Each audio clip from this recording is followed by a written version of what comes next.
도저히 빨래가 안 보이니 어떻게 해야 될지 모르겠습니다.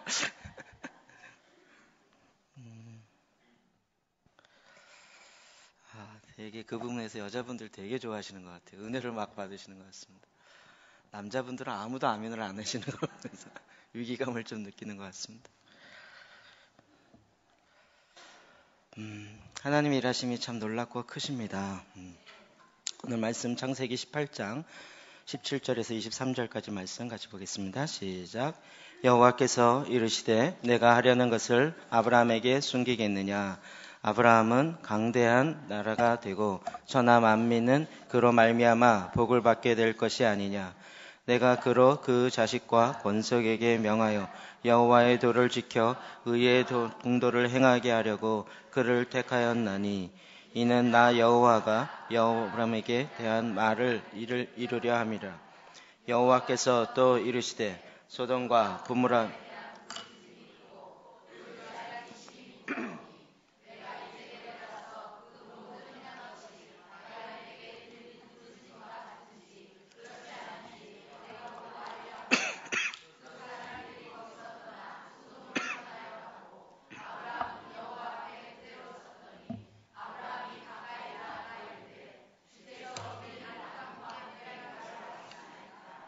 아멘.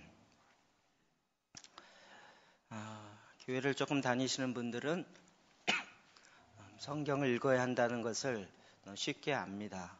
그리고 또 읽으려고 많이 합니다. 그런데 또 성경 읽는 게 이렇게 쉽지만은 않습니다. 저도 교회를 초등학교 2학년 때부터 다녔고 교회 생활 열심히 했지만 성경 읽는 건 굉장히 어려웠었습니다. 잘 안 됐습니다. 그 나중에 일독한 건 대학 들어가서 2학년 때 예수님을 인격적으로 만나고 난 다음에 성경이 읽혀지더라고요. 그때까지 건 12년 정도 교회 생활을 했었지만 교회 생활을 했지 말씀이 읽혀진 건 아니었었습니다. 읽으려고 노력은 많이 했습니다. 그런데 안 됐었습니다. 성경이 읽혀지자 너무 재밌었습니다. 성경이 정말 읽는 게 재밌더라고요. 그래서 시간만 나면 성경을 읽고, 그리고 그때 당시 나왔던 대화식 묻기라는 게 있었는데 예수님이 했던 말은 빨간색으로 줄쳐서 이렇게 네모를 묻고, 또 제자들이 했던 건 파란색으로 묻고, 또 헤로드 왕이 했던 거는 고동색이나 좀 몹쓸색으로 묻고 이러면서 대화식 묻기 12색 놓고 하는 게 굉장히 재밌었습니다.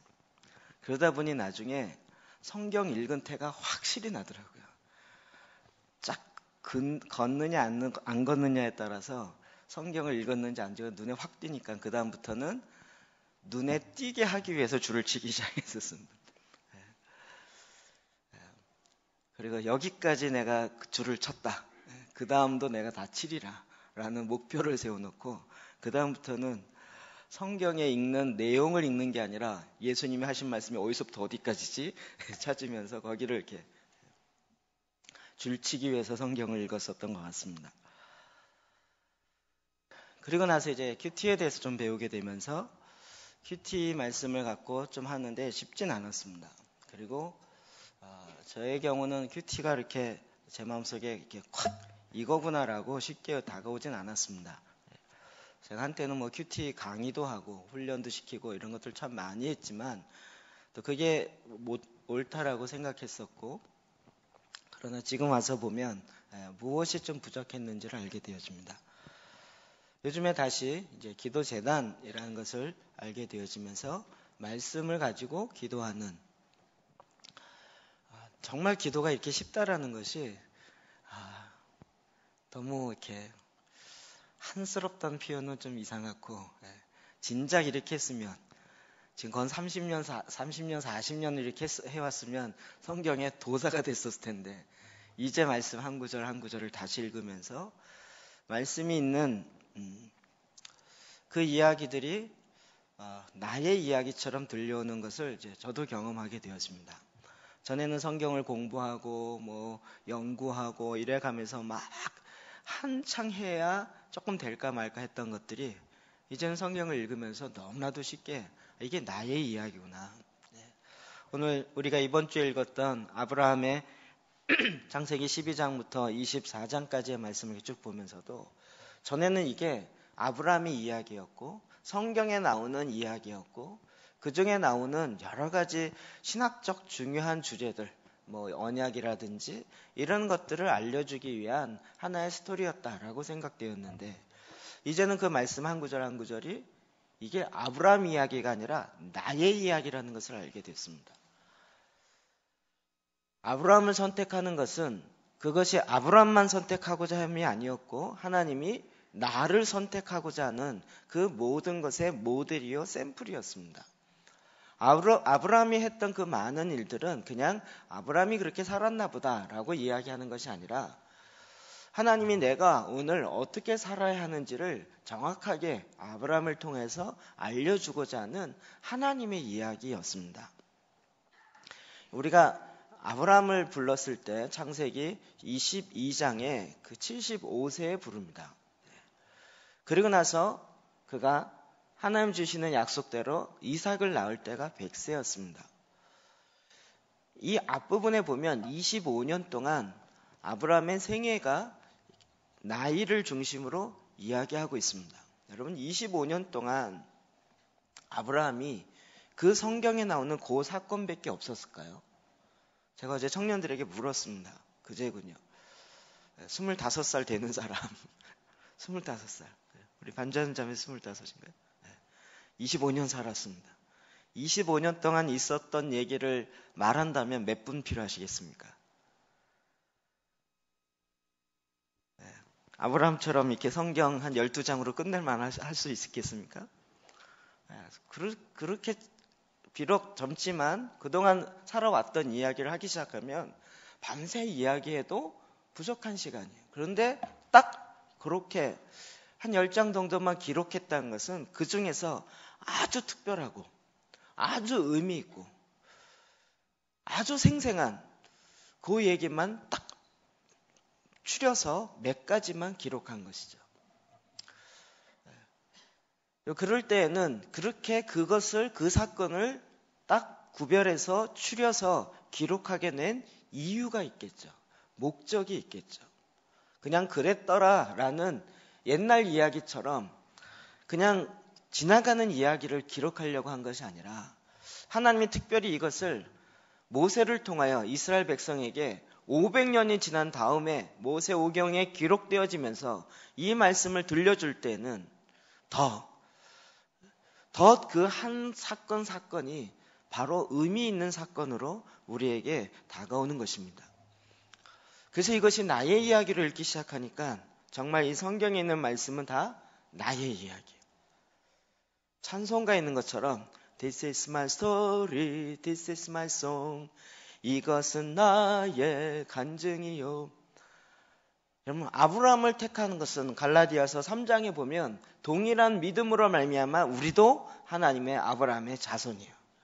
그렇기 때문에 아브라함과 언약 맺은 하나님의 언약의 내용은 나와 맺은 하나님의 언약의 내용이에요. 아브라함에게 있었던 이 모든 일들은 하나님이 나에게 지금 들려주시는 나의 편지이고 또 그것이 내 삶에 들어와서 나의 이야기로 흘러가게 되는 것입니다. 그럼 성경을 어떻게 읽느냐라는 나의 태도, 나의 자세가 성경에 대한 느낌이 확 다르게 만들어집니다. 그럼 그 자세가 바뀌는데 어떤 사람은 10년, 12년 걸리고 어떤 사람은 평생 가도 이 자세가 안 바뀝니다. 성경을 그냥 무슨 신학 공부 서적처럼 읽기 시작하면 그런 것만 또 보입니다. 또 그런 쪽으로 공부만 하지만 빨래는 안 보입니다. 자기의 삶의 변화도 안 보이고 자기의 죄악도 안 보이고 하나님은 어떻게 일하는지도 전혀 안 보이는 채 성경은 그냥 이스라엘 얘기고 나와는 상관없는 얘기처럼 들려진다는 것입니다. 왜 그렇습니까? 나의 자세가, 내 마음의 태도가 어떠한지 하는 것이 그것을 좌우한다라는 것입니다. 오늘 우리 본문으로 택한 이 소돔과 고모라 성 이야기는 교회 다닌 사람뿐만 아니라 교회 안 다닌 사람도 너무나도 많이 알고 있고 또 1968년도인가가 영화로도 나왔습니다. 극장에서 상영도 됐었습니다. 소돔과 고모라. 세상에서도 아주 유명하고 그런 사건으로 우리 잘 알고 있습니다. 이 말씀을 다시 읽는데 하나님이 제 마음속에 좀 다른 본문들이, 전에는 느끼지 못했던 다른 본문이 들어오기 시작했습니다. 17절입니다. 같이 읽을까요? 시작. 여호와께서 이르시되, 하나님의 천사가 나타났습니다. 그리고 아브라함에게 다시 네가 자녀를 낳을 것이다 라고 이야기해 줬습니다. 그런데 그 하나님의 사자들이 나타난 것은 아브라함에게 그것을 알려주고자 하는 그것만 위한 것이 아니라 지나가던 길이었습니다. 어디를 가고 있었죠? 소돔과 고모라를 향해서 가고 있었습니다. 마치 그 장면이 드라마의 한 장면처럼 그 본문 바로 앞에 보면 막 가려다가 가던 발걸음을 잠깐 멈추고 아브라함을 바라, 원래 아브라함에게 굳이 얘기할 생각이 없었던 것 같은 느낌이에요. 근데 가려다가 멈추고 다시 아브라함을 바라보면서 내가 하려는 것을 어찌 아브라함 너에게 숨기겠느냐. 아브라함이 어디 가세요 물은 것도 아니고 뭐 하세요 물은 것도 아니고 왜 왔어요 뭐 이런 거 물은 것도 아닌데 하나님께서 스스로 아브라함에게 이야기하시고 내가 너에게 내가 하려는 것을 숨기겠느냐라고 말씀하시면서 소돔과 고모라를 향해서 어떤 일을 하려고 하는지를 이야기하는 하나님의 모습이 눈에 들어오기 시작했습니다. 하나님은 저와 여러분을 통하여 이렇게 하나님의 이야기를 숨기지 않고 알려주기 위해서 저와 여러분을 택하셨습니다. 그리고 우리에게 그렇게 다가오십니다. 하나님은 하나님이 지금 이 시대에도 내 인생에 지금 이 시대에 하나님이 하시고자 하는 일을 숨기고자 하지 아니하시고 오히려 말하고자 하시는 하나님이십니다. 여러분 이것이 성경 여러 곳에 나타나고 있습니다. 구약에 보면 민수기 11장 29절 시작. 모세가 그에게 이르되 내가 나를 두고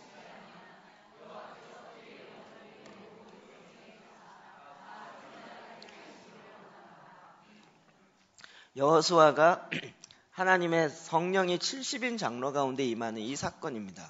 이 본문은 한 3번인가 이야기했었고 제가 다른 교회에서 처음 이 본문 갖고 설교했을 때 너무 어렵다 설교가 이런 평을 받았습니다.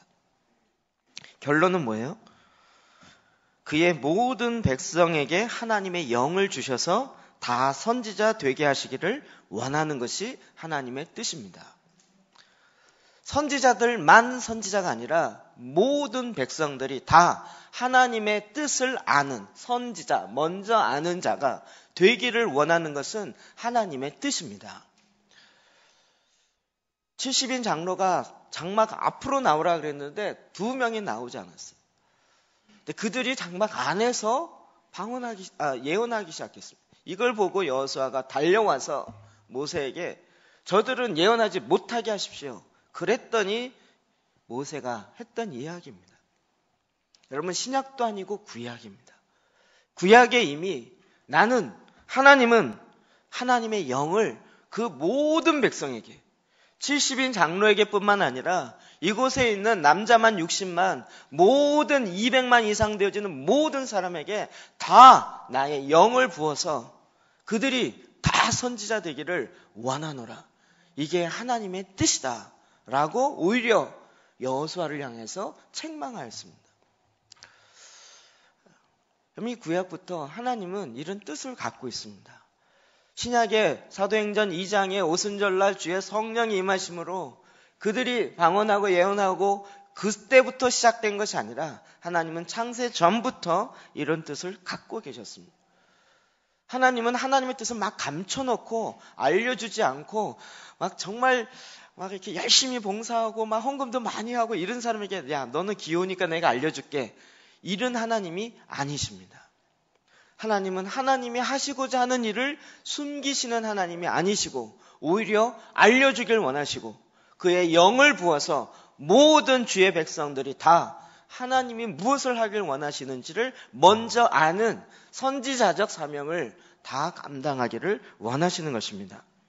그럼 이것이 예수님도 말씀하셨습니다. 요한복음 15장 14절 15절 시작. 너희는 내가 명하는 대로 행하여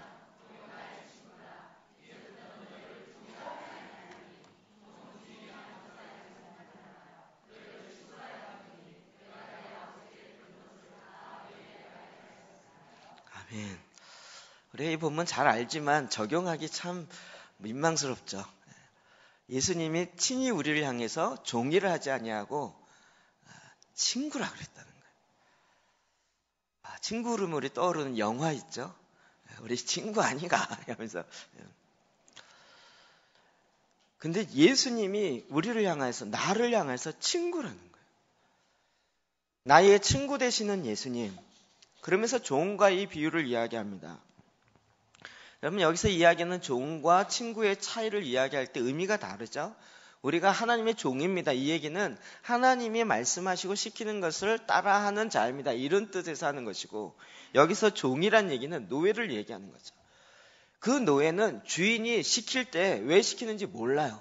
그냥 시키면 하는 거예요.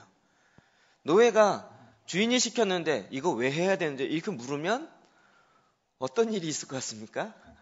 말이 많아. 너는 필요 없다. 거의 그 당시 상황에 이거 한마디면 그냥 끝인 거예요. 종은 주인이 하려고 하는 뜻을 묻지도 않을 뿐더러 그냥 시키는 것만 합니다. 그런데 예수님은 그렇기를 원치 않으신다고요. 내가 무엇을 하길 원하는지 말하고 그것을 행하는 것은 나의 친구가 되는 것이다. 너희는 내 친구라는 거예요. 왜요? 그래서 내가 아버지께 들은 것을 모두 전부 너희에게 알게 하였습니다. 지금 하나님께서 이 땅에 하시고자 하는 그 모든 일들을 예수님에게 말씀하셨고, 그것을 예수님도 그의 제자들에게 친구가 되어서 이야기했다. 여러분, 예수님과 제자들의 관계에 나이를 보면 좀 어려운 것이 있습니다. 예수님과 베드로 나이는 누가 많을까요? 금방 감이 오시죠? 근데 예수님 앞에, 그 총각 앞에 혼나고 있는 베드로의 모습을 보면 한국적인 분위기에서 굉장히 기분 나쁠 것 같이 생각되지 않습니까? 그 당시 베드로는 장모의 열병을 고친 것을 보면 이미 결혼하였고 아내도 있고 가족도 이뤘고 성인이고 남자고, 그런데도 총각인 예수님을 쫓아가면서 따라가는, 한국적으로 보면 굉장히 기분 나쁜 듯한 그런 상황인 것이에요. 그런데도 예수님은 친구와 같이 모든 것들을 알리시는 거예요. 하나님이 저와 여러분을 왜 택하셨습니까? 말하려고요. 하나님이 이 땅에서 행하고자 하는 그 모든 것들을 다 알려주시려고요. 저와 여러분은 그런 자들입니다. 아브라함만 그렇게 택하시고 그렇게 되었던 것이 아니라 지금 저와 여러분 가운데서도 하나님은 숨기지 아니하시고 친구와 같이 다 알리신다고요. 그럼 이것이 또 너무나도 기쁜 것은 이제는요, 그것을 알 수 있도록 제가 보기엔 하나님도 이것을 부어주신 것 같아요. 스마트폰과. 그래서 요즘은 제가 설교할 때도 참 어떤 부분에 편한 것은, 너무 설명하기 힘든 건 유튜브에서 누구 설교 들으세요? 그럼 거의 다 찾아서 듣더라고요. 전에는 이 컴맹이에 가까워서 이게 참 어려웠는데요. 이제는 듣는 거예요. 이 스마트폰이 나오기 전에는 제가 꽤 괜찮았습니다. 제가 자료가 어디에 있는지 알고 어느 사이트에 있는지 알고, 그러면서 그걸 쫙 다운받고, 또 그걸 어떻게 하면, 옛날엔 다바다라는 프로그램이 있어갖고요, 그걸 다운받을 수 있는 프로그램 깔아갖고 하면서 그러면서 제가 엄청 이런 보물을 어디냐서 다운받으면서 그런 재미에 살았습니다. 제가 평생 모았던 자료와 그런 것들보다 1년 동안 다바다에서 다운받은 것이 훨씬 더 많았습니다. 그래서 외장 하드를 사야만 했어요. 100기가에서 300기가, 500기가, 나중엔 1테라바이트, 그런 것이 지금 2개, 3개 이러면서 다운받은 거 계속 또 자료 분류해놓고 영상해놓고, 영상은 영상대로 분류해놓고, 전 또 그런 거에 취미와 특기가 있는 사람이라. 그리고 그거 하나씩 꺼내놓으면 제가 생각하기에 평생 설교해도 자료가 딸리진 않겠다, 이 생각이 있었는데 스마트폰이 나오면서 모든 것이 끝나버렸어. 그냥 띡 해서 주소만 끌어다가 복사해서 딱 붙이면요, 밴드에 올라가고 다 올라가요. 심지어는 어떤 성도님들은 목사님 2분 설교 좀 들어보세요. 그리고 땅에서 올려주세요. 예, 알았습니다. 하나님의 일하심이 정말 엄청나게 퍼져가요. 여러분 지금 미야자키 뭐 이런 얘기 들으면서 그렇구나라고 아시죠? 여러분 다른 데 가서 이야기해보세요. 아는 사람 있나? 네. 웬 자다가 봉창 뚫리는 듯한 이야기냐 이러죠. 근데 그런 이야기들이 이 시골에 있는 사람까지도 알고 또 가고 기도하고 뭐 이런 일들이 그냥 남의 일이 아니라 다 우리 앞에 있는 일로 쉽게 다가왔어요. 제가 처음에 그 얘기를 들으면서 조금 거부감이 있었어요. 하나님이 누구죠? 컴퓨터로 유명해진 사람 빌 게이트야. 빌 게이츠에도 기름 부으심을 부었다는 거예요.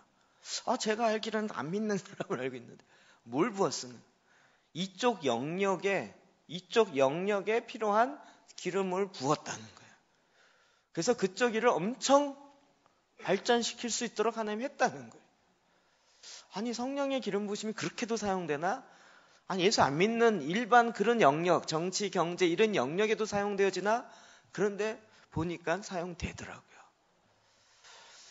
하나님이 그쪽 영역으로 이렇게 붓는 사람이 있어요. 그래서 그 일들을 만들어내게 하세요. 그런데 나중에 그것을 하나님이 또 싹 쓰세요.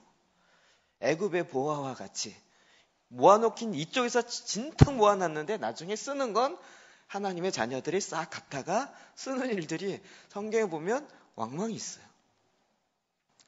하나님은 지금도 이 모든 일들을 하나님이 지금 하시고자 하는 모든 일들을 우리에게 알리기를 원하십니다. 이제는 알릴 수 있는 방법까지 만들어 놓으셨어요. 가장 중요한 것은 마지막 때에 대해서도 하나님은 알리십니다. 여러분 이것은 세상의 언론이 이야기할 내용이 아니죠. 요한계시록 1장 1절 볼까요? 시작. 예수 그리스도의 계시라. 이는 하나님이 그에게 주사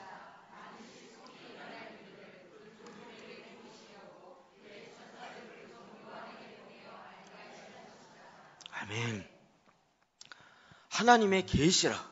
그럼 우리는 어디 산속에 가서 예수 그리스도의 계시라 그러면 산속에 가서 지리리 그러면서 뭔가 받을 거라고 생각하는데 이는 하나님이 그에게 주사 반드시 속히 일어날 일들을 그 종들에게 보이시려고 하나님께서 예수 그리스도의 계시를 요한에게 알리시고 그리고 그러하여금 편지를 쓰게 해서 소아시아 7교회에게 그리고 그 당시에 있는 초대교회 성도들에게 마지막 때에 되어질 일들을 알려주는 것이에요. 여러분 이거를 과연 이 세상 누가 알고자 하겠습니까? 요즘은 참 재밌게 교회 성도들은 알려고 별로 안 하고 세상의 언론들은 더 알려고 그래요. 제가 마지막 이 관련된 자료를 이렇게 쭉 찾아보면 요즘에 감사하게도 EBS가 많이 도와줘요. 자기네들 돈 들여갖고 지난번에도 여러분 지금 성경에 나오는 바벨로니아 제국에 대한 유물이 그렇게 많지가 않아요. 그런데 그 바벨로니아 유물을 제일 처음으로 찾아서 다큐로 4부작 찍은 프로가 있는데 EBS에서 자기 돈 제작비 엄청 투자해갖고 찍어냈어요. 그것도 컴퓨터 그래픽으로 쫙 만들어져가지고 성경에 나오는 그런 유물들이 정말 사막의 한 구석의 한 구통에서 찾아내기도 쉽지 않은 그런 것들인데 그런 것을 제작진과 다 찾아갖고 4부작으로 찍어냈어요. EBS가 얼마나 감사한지.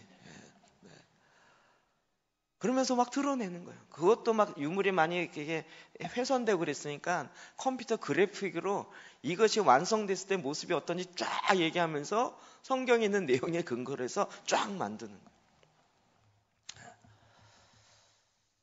하나님의 계시가 이 땅에 풀어지고 결국 우리로 하여금 알리기를 원하세요.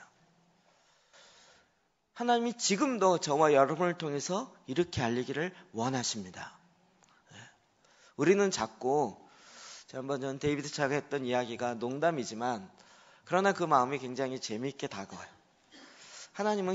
예수님은 경영학을 모르셔서 내가 지금 이 사업하는 것의 어려움을 잘 모르실 것 같은데, 예수님은 생명공학을 안 배우셨기 때문에 지금 이 DNA의 이 개론 구조가 어떻게 흘러가는지 모르실 것 같은데, 우리가 이 세상에 배운 학문과 지식이 많기 때문에 예수님이 하나님이 그걸 모를 거라고 스스로 생각하는 거예요.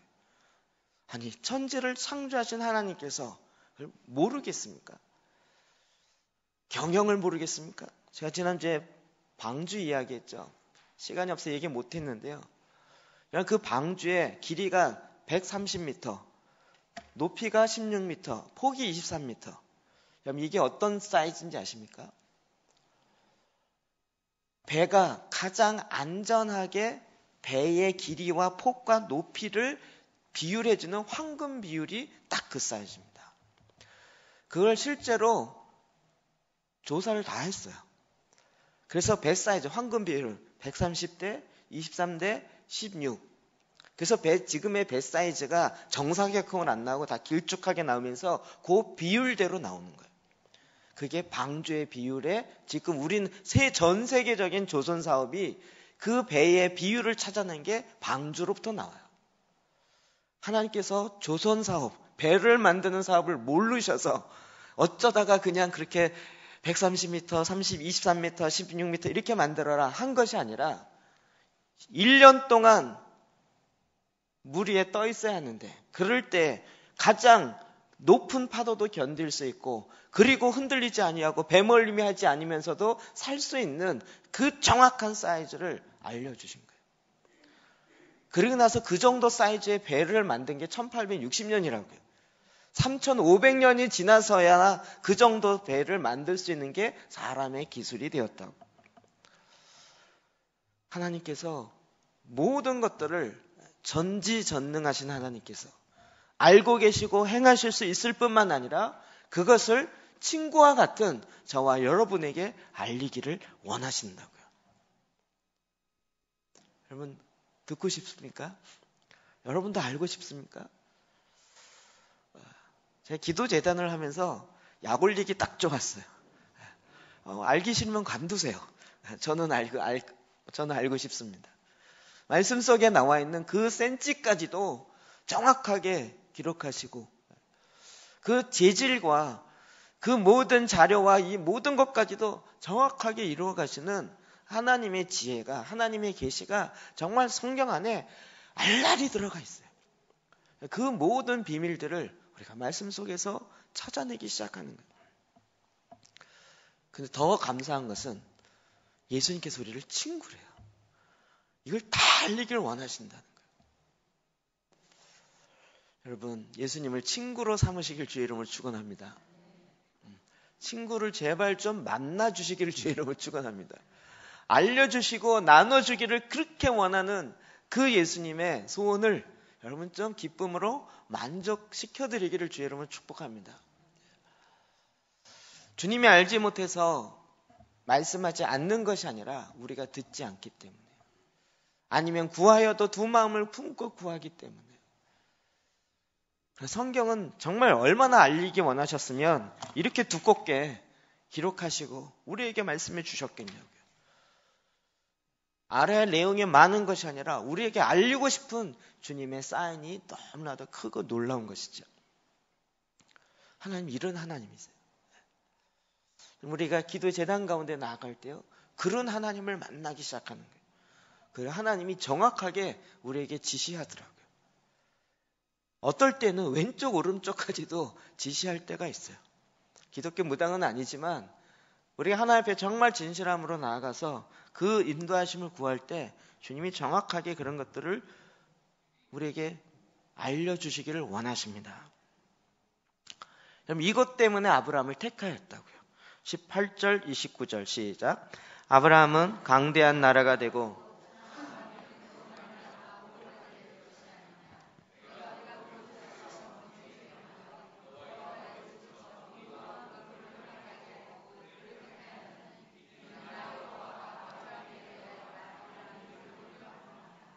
아멘.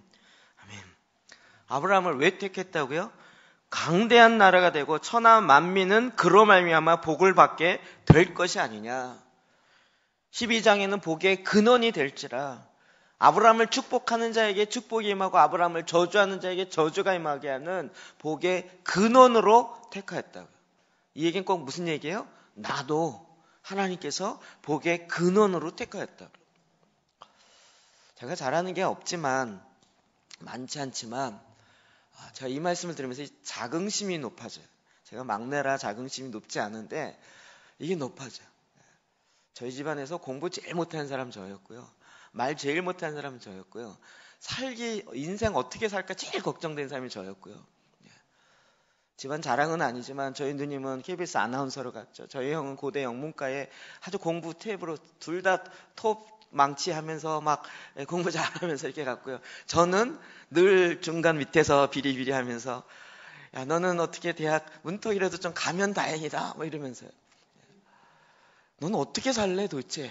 저희 어머님의 걱정이 늘 그것이었어요. 그러니까 저는 약간 마음의 안도가 됐어요. 난 그냥 살기만 해도 괜찮다. 뭔가 막 워낙 많은 기대를 하질 않으시니까 그냥 살아만 내도 나는 괜찮다. 뭐 이런 그냥 자유해버리자. 뭐 이런 좀 외장 같은 게 하나 있긴 했어요. 그런데 하나님이 기가 막히게 계속 일하셔요. 그리고 하나님이 또 뭐 이런 일들 막 드러내세요. 저도 신기해요.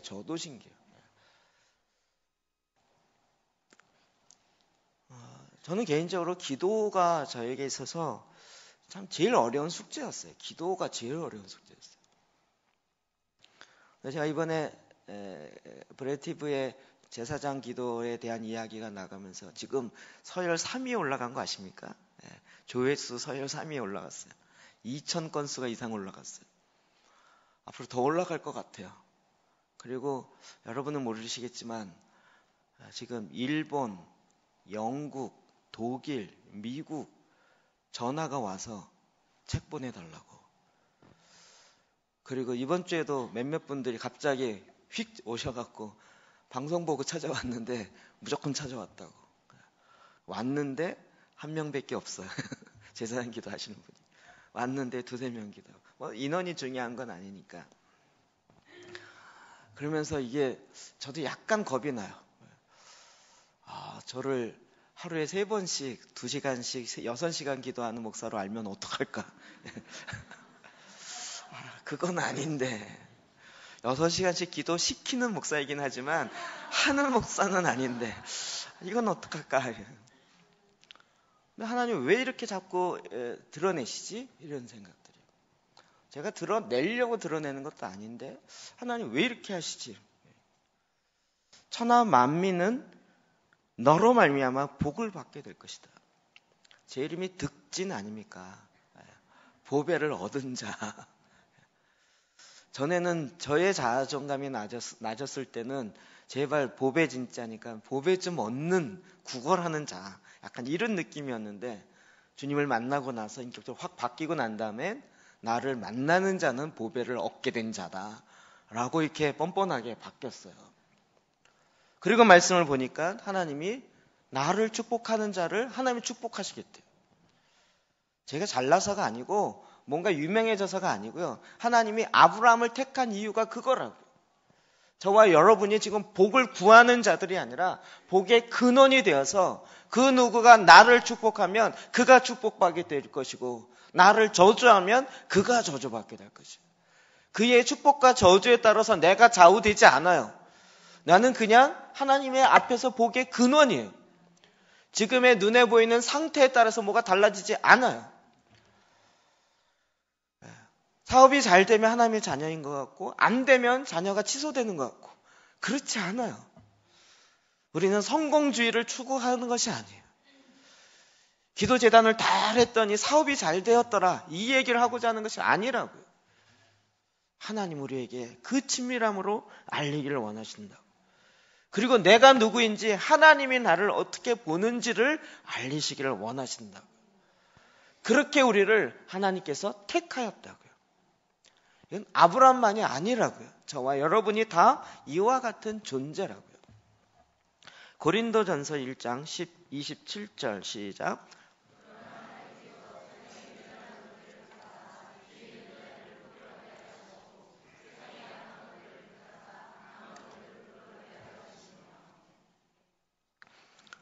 하나님 우리를 왜 택했다고요? 미련해서 택했다고요. 성경을 좀 이렇게 보면 이게 좌우가 맞아요.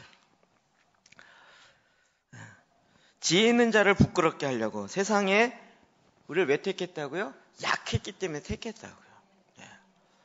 여러분 지혜로웠다면 하나님은 택하지 않았어요. 왜요? 자기 지혜로 말미암아 잘 된 줄 알았고 그걸 자랑하기 때문에 지혜 있는 자는 아예 택하지 않았다고요. 미련했기 때문에 택했다고요. 기분 나쁘세요? 그 다음에 28절은 이렇게 돼 있어요.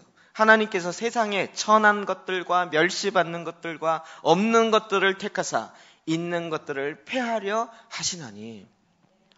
하나님의 택하심의 목적이 여기 있어요. 굉장히 자유로워지시죠?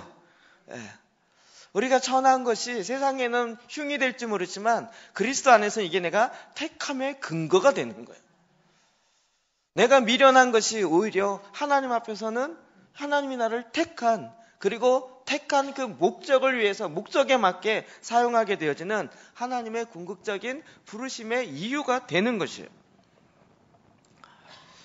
우리는 자꾸 세상의 기준 갖고 하나님을 끌어당기려고 하니까 말씀이 이상하게 가는 거예요. 그냥 말씀을 있는 그대로 보기 시작하면 하나님이 내가 미련해서 택했다는데 내 미련한 것 때문에 주눅들 필요가 없잖아요.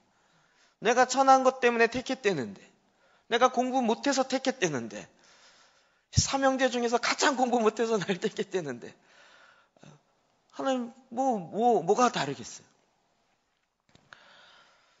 하나님 말씀으로 볼 때는 여러분 미련하냐 지혜로냐 이게 중요한 것이 아니라 택함을 받았다라는 게 중요한 것이죠.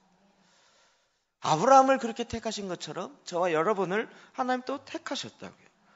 야고보서 2장 5절 말씀 시작.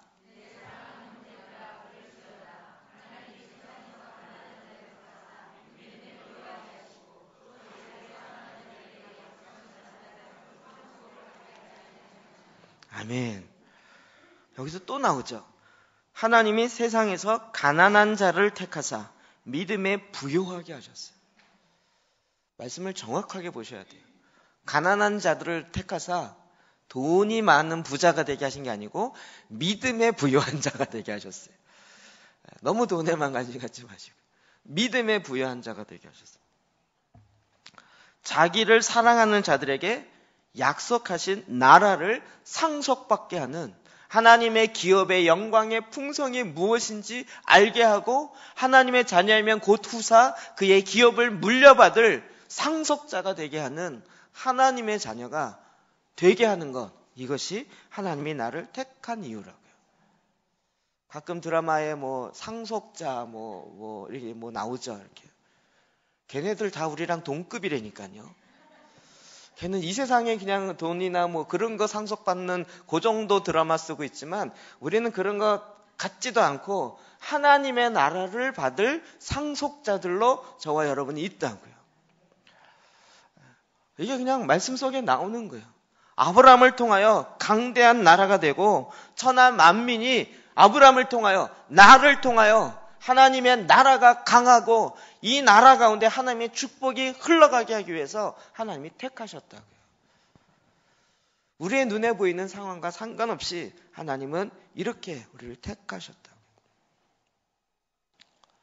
저는 한때 성공하는 사람의 7가지 습관이라는 그 책에 매료됐었어요. 그리고 그것을 훈련받은 적이 있어요. 정말 눈이 휘휘 돌아가요. 그분이 HP에서 인사부장이 되었던 분인데요. 미국의 좋다라는 리더십 훈련 그런 다 회사 돈으로 다 훈련 받으셔서 자기 휴레패커드에 그 인사 교육을 시키는 부장이셨는데요. 그걸 할 뿐만 아니라 남는 시간에는 우리 간사들을 훈련시켜줬어요. 막 수백 달러짜리를. 그런데 이거를 세븐 헤빗 이 성공한 삶의 7가지 습관 이것을 알려주는 거였어요. 제가 그걸 또 자료를 다 복사했죠. 그리고 저도 이제 또 교회에서 해봤죠. 해보고 지금도 봐도 마음이 두근두근 거려요. 7가지 습관. 첫 번째 습관이 뭐죠? 주도적이 되라. 주도적이 되라. 반응하는 그런 대응적인 사람이 되지 말고 자기 주도적인 사람이 되라. 번역은 이렇게 됐지만 원래는 뭐냐면 인생이 제일 끝에 서서 생각하라는 거예요. 내가 왜 살아야 되는지, 묘비에 뭐라고 써야 되는지를 생각하고 거기서 거꾸로 인생을 바라보면서 살라는 거예요. 그래서 그 액티비티로는 자기 묘비 쓰기를 해요. 1단계에서. 여러분 묘비에 뭐라고 쓰실 거예요? 몇 년에 태어나고 몇 년에 여기서 죽다. 이렇게만 쓰실 거예요? 뭔가 좀 문구 하나 들어가야 되지 않겠어요? 거기에 딱 들어갈 그 문구. 거기에 그걸 바라보고 거기에 맞춰서 인생을 살으라는 거예요. 여러분 여기에 뭐라고 적혀지길 원하세요? 돈을 벌려고 바둥바둥거리다가 결국 여기 죽다. 이렇게 기록되기를 원하세요? 이건 뭐 말도 안 되는 거죠. 내 사람들에게 세상에서 인정받으려고 난리를 치다가 결국 여기 잠들다. 이렇게 되길 원하세요? 그 묘비에 뭐라고 기록돼야 되잖아요. 내 인생의 평생 이건 나의 가치다라고 얘기할 수 있는 그 한마디가 기록돼야 되잖아요. 거기에 뭐라고 기록되기 원하세요? 대부분 묘비를 한번 보세요. 어떻게 기록되어 있는지 한번 보세요. 그의 자손들이 어떻게 그 사람을 아버지를 생각하면서 이분을 생각하면서 그 묘비에 뭐라고 기록되어 있는지를 보시래요. 정말 한 문장이에요. 그때를 생각하면서 거기에 맞춰서 인생을 여기에 맞춰 살라는 거예요. 내가 만약에 대부분 글을 적어서 이렇게 내는 걸 쭉 이렇게 검사해 보면 대부분 다 형용사로 나와요. 정말 모든 사람을 화평케 했던 화평의 사람 여기 뭐 이런 식으로 나와요. 아버지로서 자상했던 우리 아빠 여기 잠들다. 이런 식으로 나와요. 돈 많이 벌었던 우리 아빠 여기 잠들다. 이렇게 기록하는 자녀들 없어요. 그러면 거기에 그 형용사를 이루기 위해서 우리가 어떻게 살아갈지를 거꾸로 보라고요. 그러면서 그 다음에 시간 계획 짜는 게 나오는 거죠. 급한 일보다 중요한 일을 먼저 시작하면서 하라고. 제가 이거 얘기한 시간 아니에요. 근데 제가 딱 이걸 보면서요. 틀렸다라고 생각이 들었어요. 여러분 그 주도적으로 자기 자신이 인생의 묘비에 뭐라고 기록될지를 내가 기록하느냐? 그렇지 않아요. 내가 기록하고 죽는 사람이 거의 없어요. 자손들이 기록하거나 다른 사람이 기록해 주죠. 결국 그 묘비에 기록될 것은 하나님의 부르심에 소망에 따라서 살았던. 여러분 바울 같으면 뭐라고 기록됐을 것 같으세요? 바울. 딱 느낌이죠. 사도 바울. 땅끝까지 이방인에게 복음을 전하던 사도 바울. 여기 잠들다. 이렇게 지었네요. 그럼 사도 바울이 태어나면서부터 내가 땅끝까지 복음을 이렇게 했습니까? 아니었잖아요. 그 비전 어디서 받았죠? 하나님으로부터 받았잖아요. 그 비전을 향하여 그는 표대를 향하여 계속적으로 달려갔던 사람이죠. 자기가 만들어냈던 그런 주도적인 삶이 아니라 하나님이 나를 창조하신 그 목적에 맞게 하나님이 나를 택하신 그 목적에 맞게 그 한 가지를 향하여 달려갔다고요. 그러면 아브라함은 믿음의 사람이에요. 결국 그가 믿음의 사람으로 이삭을 바치는 놀라운 사건이에요. 이번에 그 본문 보면서 제가 이번엔 그렇게 보이더라고요. 예수님이 십자가에 못 박히는 본문으로 확 보이는. 내가 너에게 지시한 땅이에요. 지시할 땅인 줄 알았는데 보니까 지시한 땅이에요. 이미 그 모리아 산을 몇 번 왔다 갔다 하시면서 이 산에 대해서 하나님이 아브라함에게 매번 이야기했어요. 왜 그랬을까요? 그것이 예루살렘이고 그것이 예수님의 십자가가 꽂혀야 할 그 산이기 때문에. 그래서 하나님은 그것을 지나가면서 이미 2500년 전에 아브라함에게 계속 이 산이 어떤 산이 될지에 대해서 이미 해놓고 있는 그 산. 그 지시한 땅이 멀리 보였을 때 종들을 내려놓고 이삭에게 나무를 지우고 불과 칼을 들고 갔다고요. 하나님의 정확한 사인들을 받으면서 정말 하나님이 이 땅에 향해서 아버지의 마음, 내가 이 사람들을, 이 나의 형상으로 지음받은 이 자녀들을 내 자녀로 다시 만들기 위해서 하나님이 2500년 전부터 아브라함에게 알려줬던 그 마음이 그 한 단어 한 단어 가운데 나타나기 시작합니다. 하나님은 지금도 우리를 택하신 목적이 내가 아니라 하나님으로부터 받아서. 근데 그것이요, 내가 세우는 것보다 100배, 1000배 낫습니다. 우리가 도저히 감당치 못할 것 같은데 어차피 내가 감당치 못할 거 하나님이 하십시오 이러고 믿음으로 나아가면 하나님이 하시더라고요. 그거 아니겠습니까? 내가 감당할 것 같으면 목표를 높이 잡으면 골치 아프죠. 이루기 쉽지 않으니까. 근데 하나님이 정하시고 하나님의 방법으로 이루시려고, 그래서 우리에게 내가 너를 이래서 택했다라고 부르심의 소망을 알게 하신다고요. 물론 그것을 알려면 우리의 마음의 눈이 열어져야 되는 거죠. 여러분, 이 일을 위해서 하나님께서는 이제 이 땅의 상황들을 파악해 가십니다.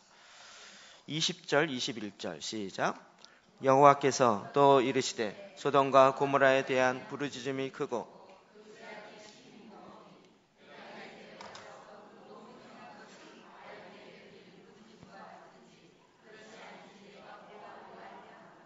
아멘. 이 본문이 이렇게 보면서 여러분 이것을 아브라함에게 이야기해 줬어요. 소돔과 고모라 성이 정말 너무나도 많은 부르짖음이 있다. 죄악이 심히 무겁다. 내가 그것을 파악하러 왔다. 이렇게 이야기해요. 여러분 트랜스포메이션 스쿨 하신 분은 이 ACN 규제를 통해서 이 하나님의 상황 분석이라는 이야기를 들어서 알 것입니다. 하나님이 지금 이 땅에, 하나님이 창조하신 이 땅의 상황들이 어떤지, 땅이 부르짖는 소리를 듣고 있다고요. 가인과 아벨에서 아벨이 억울하게 죽었는데 그 피가 땅에 떨어져 땅이 호소하고 있다고요. 그럼 이 역사의 흐름이 그냥 흘러가지 아니하고 그 땅의 문제를 하나님이 늘 관찰하시고 그걸 보고 내가 그것을 확인하러 간다라고 이야기하신다.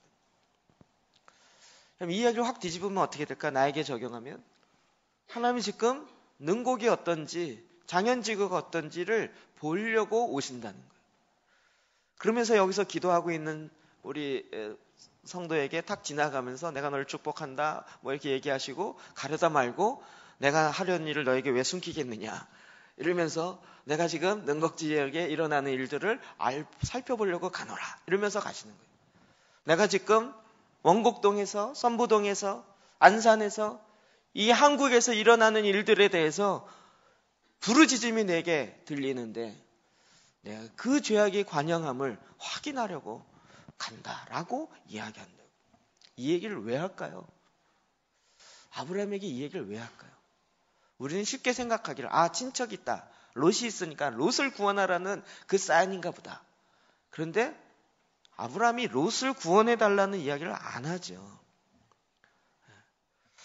그러면 하나님은 지금도 이 땅에 있는 문제를 계속 땅의 이야기를 들으십니다. 창세기 6장 5절 6절 시작. 여호와께서 사람의 죄악이 세상에 가득한과 그의 마음으로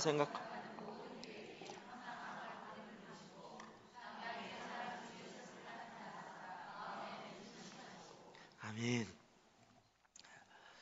사람의 죄악이 세상에 가득한과 그 마음에 생각하는 모든 계획이 항상 악할 뿐임을 보시고 땅에서 일어나는 이 문제에 대해서 악함을 보신다.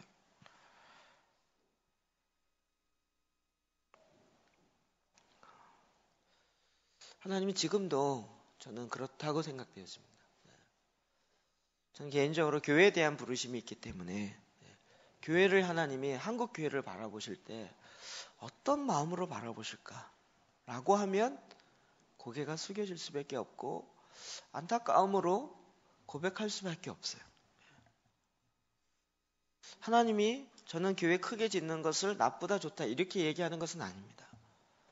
그러나 어느 날 그 큰 교회가, 큰 건물이 나의 우상이 되어서 그것이 몇 천억 들었고 얼마나 많은 아름다운 기자재가 들어갔고, 그런데 처음 시작했던 그 마음과는 다르게 이제는 하나님이 말씀하셔도 움직여지지 않는 교회가 되어버렸어요. 하나님이 말씀하셔서 당회가 통과되지 아니하면 하나님의 일하심이 진행되지 않는, 그리고 인간의 전통과 교단의 법으로 인하여서 오히려 제한되어지는 그런 일들이 너무나도 많이 보여요. 이건 정말 피를 토해도 정말 너무나도 많은 안타까움들의 일들이 일어나요.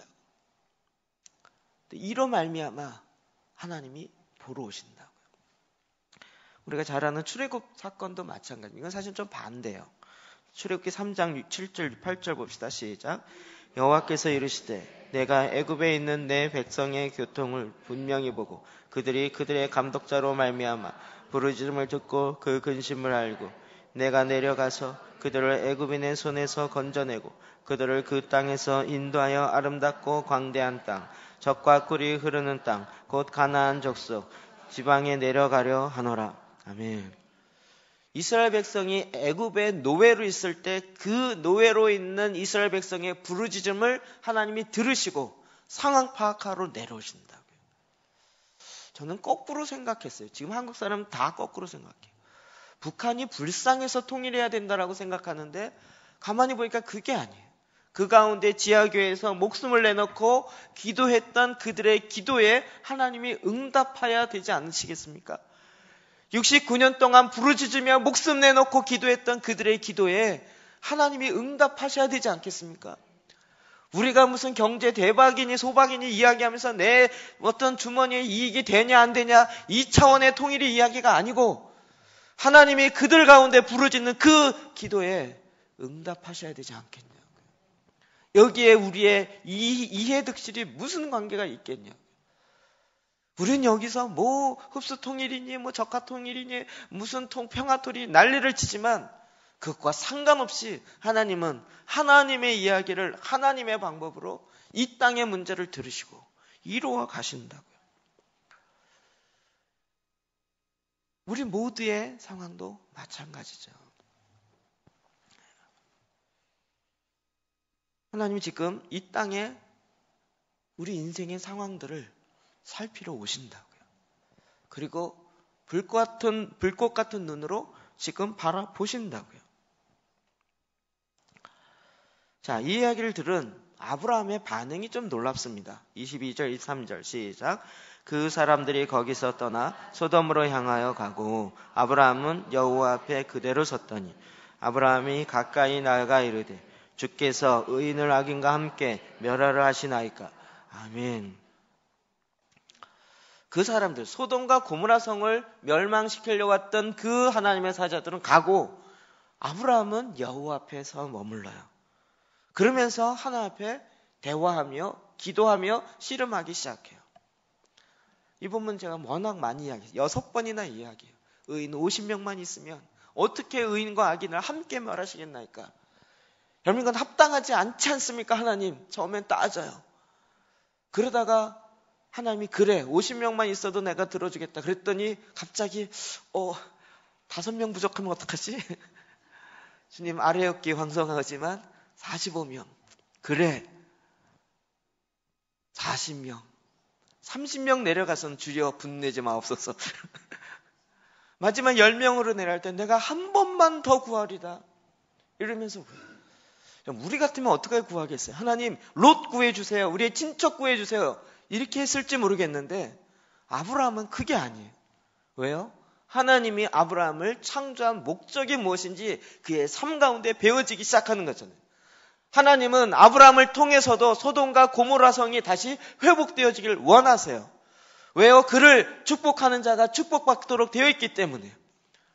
아브라함의 사명은 그 가운데 내가 아는 친척을 구원해내는 것이 목적이 아니라 이 땅에 충만하라, 이 땅을 다스려라 하는 하나님의 그 명령 앞에 이게 내 사명인데 주님 할 수만 있거든 멸하지 마옵소서 라는 그 안타까운 심정으로 구하기 시작한다.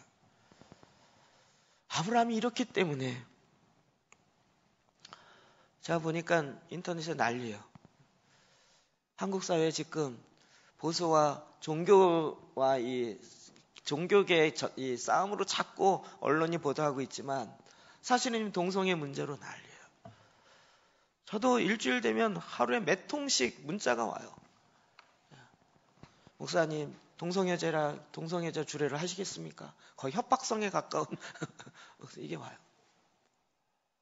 양쪽을 다 얘기를 들어봐요. 동성애, 소돔과 고모라서가 멸망된 건 동성애 때문에 멸망됐다. 뭐 이렇게 이야기해요. 그래갖고 이건 막 안 된다라고 그냥 보수적인 성향의 기독교 단체에서 난리를 치면서 그걸 좀 막아요. 이제 무산시켰다고 난리를 쳐요. 근데 또 이쪽 진보적인 성향의 기독교에서는 또 반대로 이야기해요. 그러면 그런 거 아십니까? 에스겔서 16장 49절에서 50절. 내 아우 소돔의 죄악은 이러하니 그와 그의 딸들에게 교만함과 음식의 풍족함과 태평함이 있으며 그가 가난하고 궁핍한 줄을 도와주지 아니하고 거만하여 가증한 일을 하나님 앞에 행하였습니다. 소돔과 고모라 성이 왜 망했다고요? 동성애 때문이라고 이야기했던 것이 보수 진영의 이야기고 진보 진영의 이야기는 뭐예요? 풍성함과 태평함과 교만함 때문에 망했다는 거예요. 이게 누구에 해당되는 거예요? 돈 많은 교회가 그렇다는 거예요. 그러면서 진보 성향은 또 지금 있는 돈 많은 자본주의적 교회가 문제다. 그렇기 때문에 소돔과 고모라 성은 지금 돈 많은 교회들이다. 이러면서 또 싸대기 시작하고. 어떤 해석이 맞을까요? 어떤 해석이 맞을까요?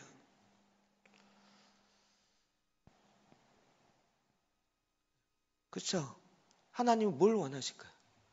소돔과 고모라 성이 동성애로 가득 차 있다 할지라도 지금 하나님은 누굴 찾고 계세요?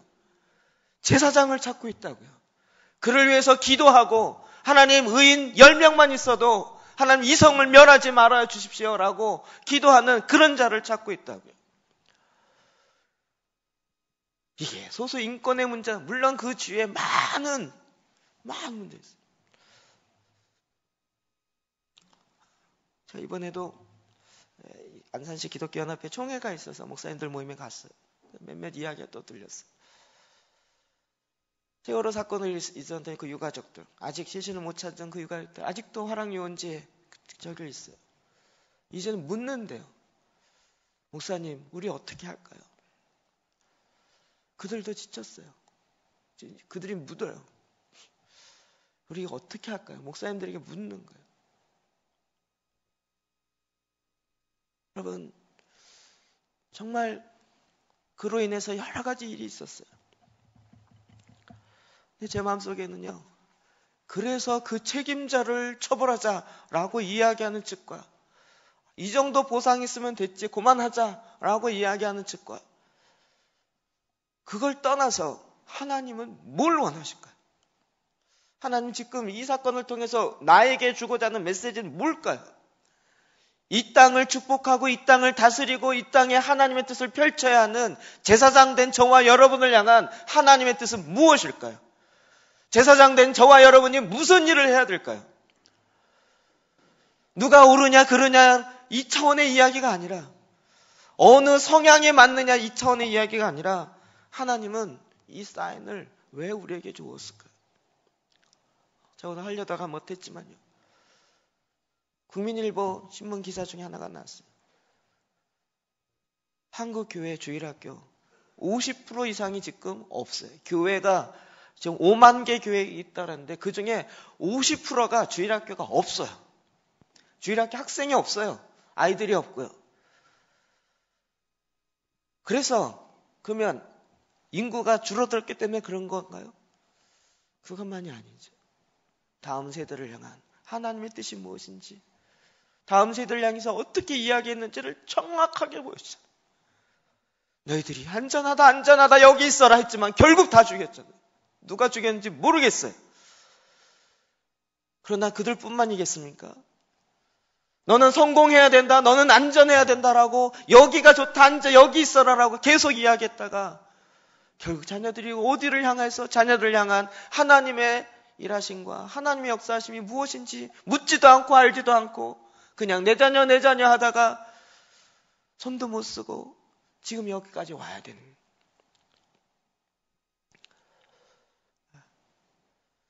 모르겠습니다. 하나님이 저에게 다시 한번 그 사단법인 일을 할 수 있는 기회를 주셔서 제 마음속에 그냥 하나님 주신 마음 다 하기로 했어요. 다음 세대를 향해서 정말 하나님이 하라고 하는 것이라면 다 해보겠다. 그것 때문에 법인이 하나 만들어졌어요. 감사하게도. 그 법인을 또 어떻게 운영해야 될지 몰라요. 저는 좀 그런 거 기대해요.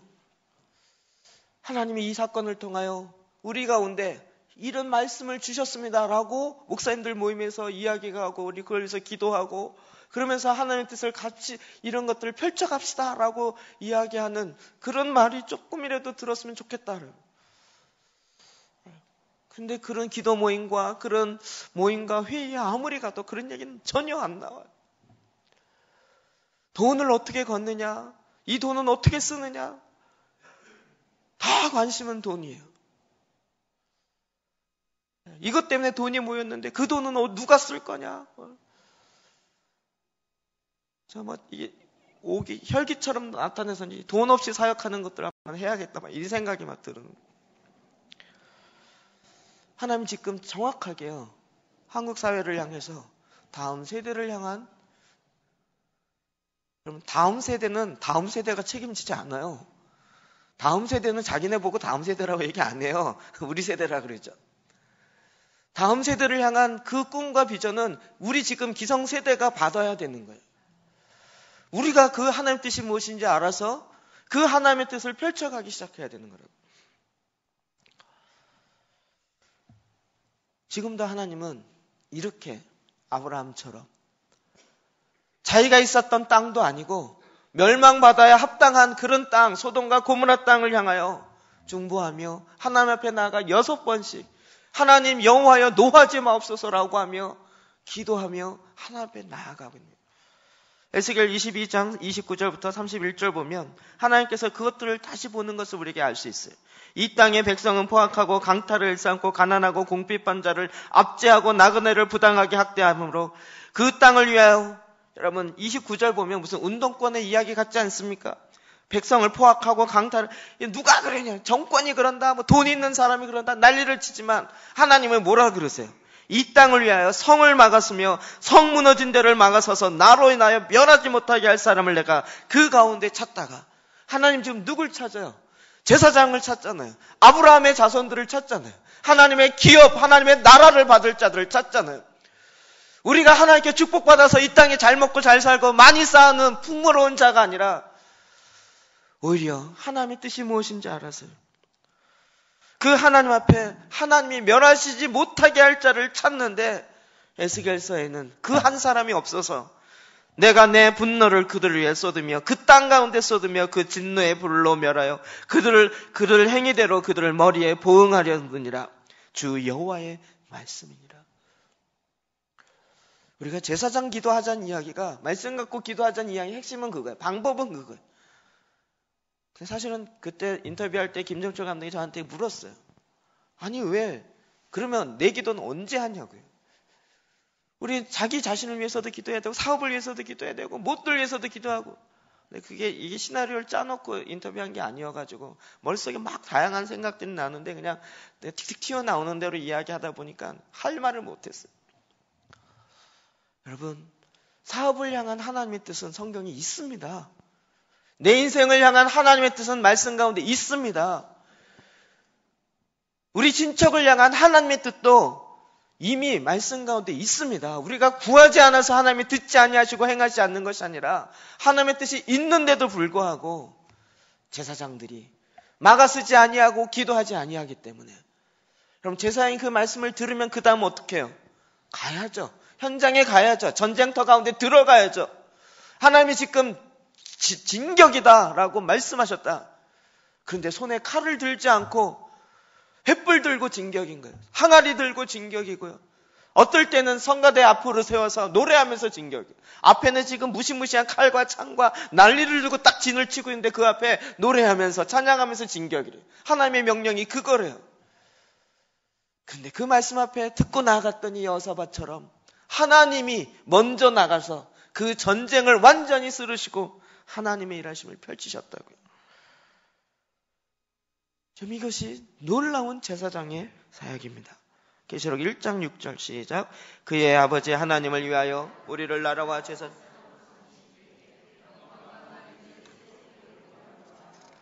아멘.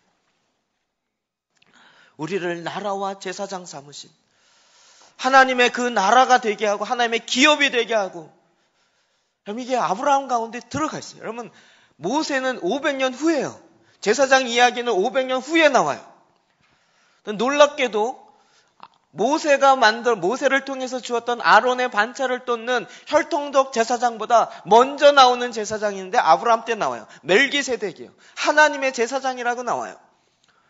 예수 그리스도는 히브리서에 보면 이 아론의 혈통을 짜준 제사장이 아니라 멜기세덱의 반차를 쫓은, 즉 하나님의 제사장의 반열을 쫓은 그 대제사장이라는 거예요. 저와 여러분은 누구가 제사장입니까? 어디 소속이에요? 아론의 혈통이 아닌 우리도 멜기세덱의 반차를 쫓아가는 하나님의 제사장들로 이 땅 가운데 보냄받았다고요. 이스라엘 자손을 부러워하는 것이 아론의 혈통을 부러워하는 것이 아니라 그것이 오히려 그림자이고 모델이고 실제가 우리 가운데 오셨는데, 우리의 대제사장인 예수님께서 이 땅에 오셔서 십자가로 중보하시고 우리를 하여금 이 땅 가운데 이 땅의 죄악의 문제, 어둠의 문제를 예수님이 친히 자기의 몸으로 거룩한 산 제물이 되어서 해결하시고, 그리고 하나님의 이름이 높여지는 그 일을 감당하셨어요. 희한하게 아브라함이 중보기도 학교도 하지 않았는데, 어디서 훈련 받지도 않았는데 그의 마음 가운데 이 마음이 들어가서 소돔과 고모라 성을 위해서 기도하는 거예요. 여러분 그 성이 지금 어디 있습니까? 사해 가운데 들어가 있습니다. 사해바다 가운데 완전히 소금 기둥이 되었고, 지금도 소돔과 고모라 성은 정말 가장 음탕하고 가장 타락한 도시였다는 것에 대해서 온 세계가 다 알아요. 그것도 우리에게 주시는 모델이에요. 샘플이에요. 동성애로 치자면 소돔과 고모라 성이 낫겠습니까? 한국 사회가 낫겠습니까? 어디가 낫겠습니까? 부패한 것과 게으른 것과 태만한 것으로 치자면 서울이 낫겠습니까? 소돔 고모라 성이 낫겠습니까?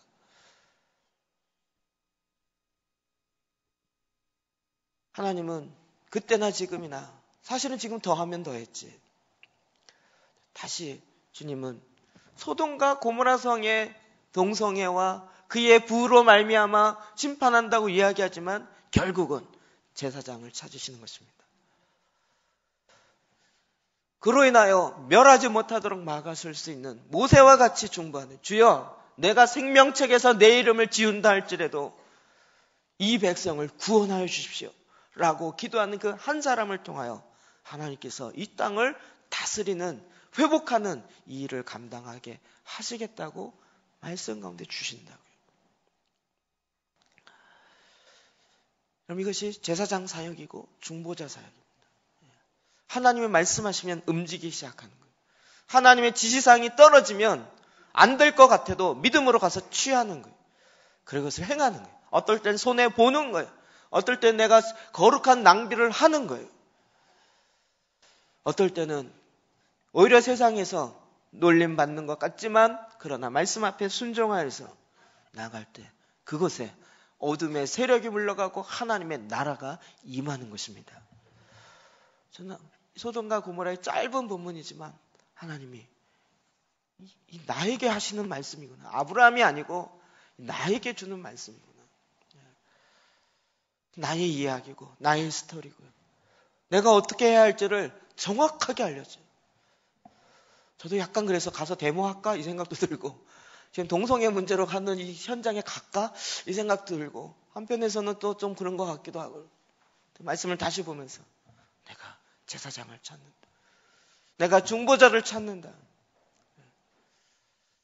내가 나로 인하여 이 땅을 멸하지 못할, 내가 상황 판단 다 했고 상황 분석 다 했는데 내 진노가 멸하지 못하게 할 그 사람을 찾는다. 주님이 지금도 저와 여러분 가운데 말씀하고 계십니다.